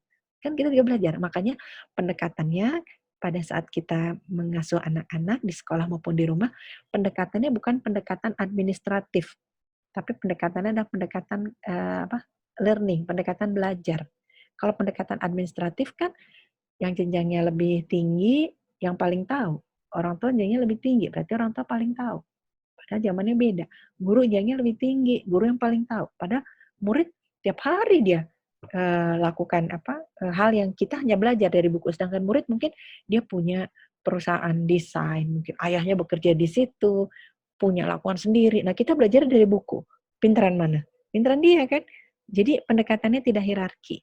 Ya, jadi kalaupun Bunda ada yang merasa bahwa pendidikan saya nggak tinggi, pendidikan nggak, mindsetnya saja yang harus kita tata. Ya, dalam mengasuh tidak ada jenjang pendidikan. Ya, tidak ada hierarki. Yang pendidikannya lebih tinggi itu akan menjadi lebih bagus. Ya, jadi hierarki itu adalah dari pengalaman pengelolaan. Ya, itu yang harus kita tumbuhkan. Kalau kita tidak tahu, maka ada partner kita di sekolah, guru, partner kita. Guru kalau nggak tahu ada partnernya juga di rumah, orang tua. Ya, nah ini sinerginya ini luar biasa karena belum tentu ini A ini juga A. Bisa jadi ini A ini A plus. Bisa jadi ini A malah ini Z. Ya kan harus butuh komunikasi yang intens di kondisi saat ini. Ya, gitu ya Bun ya. Jadi ayo yang kita benahi pertama kali adalah mindset, ya, sehingga menjadi culture budaya. Berapa banyak coba kalau kita baca orang-orang yang ada yang baru itu tukang beca itu ya, anak tukang beca di Jogja ya, anaknya menjadi doktor termuda, ya, anaknya digonceng pergi wisuda ya, digonceng beca bapaknya ya, dia dokter termuda, bapaknya tukang beca. Mungkin yang dipelajari, aduh dokter ki makanan apa, belajar apa, mungkin enggak juga ya. Tapi memberikan apa ya kekuatan di situ? Masya Allah, doa, mengasuh, kemudian juga memberikan hak kebutuhan yang sesuai dengan perkembangan usianya. Tidak hanya memikirkan, oh ini perlu materi apa, perlu ini. Itu luar biasa. Banyak ya, ada juga yang ibunya penjual beras di pasar, anaknya jenderal 3. Kisahnya siapa tuh saya lupa, itu ada biografinya juga ya. Jadi itu menyemangati gitu ya, bahwa kita punya partner dalam mengasuh anak-anak kita, ya. Mohon maaf ya, Bun. Ini ada lagi dari chat ya, Ustaz. Saya lihat, eee, dari Bunda Ani ya, "Anak saya kalau mengerjakan sesuatu harus dikomentari, maka dia akan kalau terus dikomentari akan berhenti, tidak mau mengerjakan, mudah menyerah, putus asa. Mesti komentarnya positif," gitu ya. Gimana solusi terbaiknya ya? Nah, oke ya. Nah, sekarang kita kita, apa namanya, merasa ada hal yang, aneh nggak? Misalnya nggak pernah dikomentarin, terus dikomentarin gitu. Jadi misalnya, itu terjadi. Karena yang kita komentarin adalah pada saat misalnya dia ngerjakan sesuatu. Tapi di aktivitas yang lain kita nggak komentar apa-apa. Karena kebenaran nggak lihat atau alah gitu doang dikomentarin sih misalnya. Jadi memberi komentar, memberi komen, walaupun itu komen positif ya, itu juga harus ada notifikasinya. Ya, jadi anak juga tahu ini basa-basi apa bukan sih? Ini bikin semangat atau bukan sih? Jadi misalnya dia pulang sekolah gitu, apa hal yang perlu kita komentari dari dia pulang sekolah? Apakah hanya ditanya, "Tadi nakal nggak? Ulangannya berapa?" Nah, itu kan, hal yang, terlalu berat untuk anak-anak kalau menunggu komentar baik hanya pada, momen-momen baik yang menurut orang tua, ya. Tapi tadi dia nolongin temennya yang jatuh loh, tapi tadi dia buang sampah di saat teman-temannya buang sampah di kali, dia buang sampah di tempat sampah. Tapi kan nggak tergali informasinya. Karena kita hanya mengomentari hal-hal besar, hal-hal yang penting untuk kita. Padahal belum tentu itu penting untuk anak. Jadi tidak semua juga hal yang, oh ya pekerjaan ini mau saya komentarin, ini ya, ini, buat saya penting memberi komentar dia pada hasil pekerjaannya. Padahal menurut anak, aduh apaan sih ginian aja ditanyain, padahal aku maunya itu loh yang dikomentarin misalnya, gitu. Jadi ada hal-hal yang tidak tersirat ya, tetapi justru dia butuh dukungan kita, ya. Nah, ini kita harus lihat juga ya, di sisi mana kita memberi komentar. Apakah hal besar saja, tapi hal kecil tidak? Atau kebalikannya, hal kecil dikomentarin semuanya. Ketika hal besar dia ada prestasi, tadi bantu nenek-nenek nyebrang jalan, dia buang sampah di tempatnya, kok nggak ada komentarnya ya? Ah, itu biasa, gitu aja. Nah dia mindset lagi ya, standar kita memberi reward lewat kata-kata, kita harus tetapkan juga agar anak tidak salah menerimanya. Ya, coba dicek boleh Bun, ya. Gimana tuh notifikasi pada saat memberi komentar. Walaupun itu komentar positif ya. Emang dia nggak perlu karena apa-apa dikomentarin. Tapi dia perlu satu hal yang dihargai. Boleh lewat ceritanya dia dulu, ya. Jadi kita tanya dulu, kamu kok gembira banget sih? Ada apa sih hari ini? Gitu. Tadi aku begini-begini. Oh, masya Allah ya. Atau kelihatannya sedih atau nggak kelihatan apa-apa. Kok tumben sih nggak cerita? Ada apa ya tadi di sekolah atau apa sama teman tadi perjalanan pulang atau tadi di apa belajar online, ustazah gimana, gurunya gimana gitu ya. Boleh sih seperti itu. Jadi ayo mindsetnya juga kita letakkan ya Bun ya agar jadi budaya ya bahwa apa ini bentuk penguat positif dari orang tua. Yang kedua, siapa saja yang dikomentari di rumah? Apakah cuma dia aja, cuma Anda aja, atau semuanya? Kalau cuma dia aja, kok aku aja sih gitu. Ayah enggak, kakak enggak, adik didiemin aja. Nah, lihat juga ya tadi pada siapa saja ini dan siapa saja yang biasa melakukan itu. Jadi makanya ini bunda mulu nih, bunda cerewet apa-apa dikomentarin, ayah lu diem aja. Nah, dorong dong, ayah sekali-kali kasih komen juga dong ya gitu ya. Di hal-hal yang menurut ayah itu harus dihargai gitu. Jadi itu bukan menjadi hal yang aneh tadi makanya saya tanyakan di awal. Kita aneh nggak ada orang tiba-tiba nggak ngomong atau komentarin kan aneh ya. Nah, makanya harus jadi kebiasaan jadi culture ya. Itu kalau bisa saya kembali ke Ustaz Zuhri silakan. Baik, alhamdulillah cukup panjang lebar yang dalam nggak berisi gitu ya. Insya Allah semoga bermanfaat untuk saya dan semuanya. Baik, insya Allah waktunya sebenarnya masih bisa dilanjut. Tapi berhubung kesempatan itu memang terbatas, ya, mohon maaf Bapak Ibu. Dan terima kasih kepada Bu Santi yang sampun berbagi ilmunya juga mungkin berupa praktek-praktek ya, best practice lah, yang sudah pernah dialami atau mungkin juga melihat apa yang dipraktekkan di kehidupan sehari-hari. Masya Allah. Baik, saya rasa untuk hari ini sementara kita cukupkan, tinggal prakteknya ini bagi yang Ya, berprofesi betul.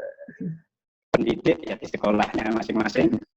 Kemudian yang Bapak Ibu, ayah bunda ya, yang sebagai orang tua, ini harus segera action ini.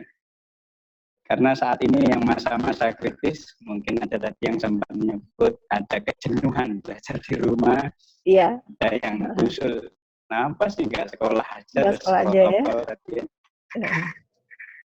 Nah ini memang dilematis, tapi kita harus membiasakan diri dengan apa yang disebut Bu Santi tadi, new normal ya, Iya. kenormalan yang baru.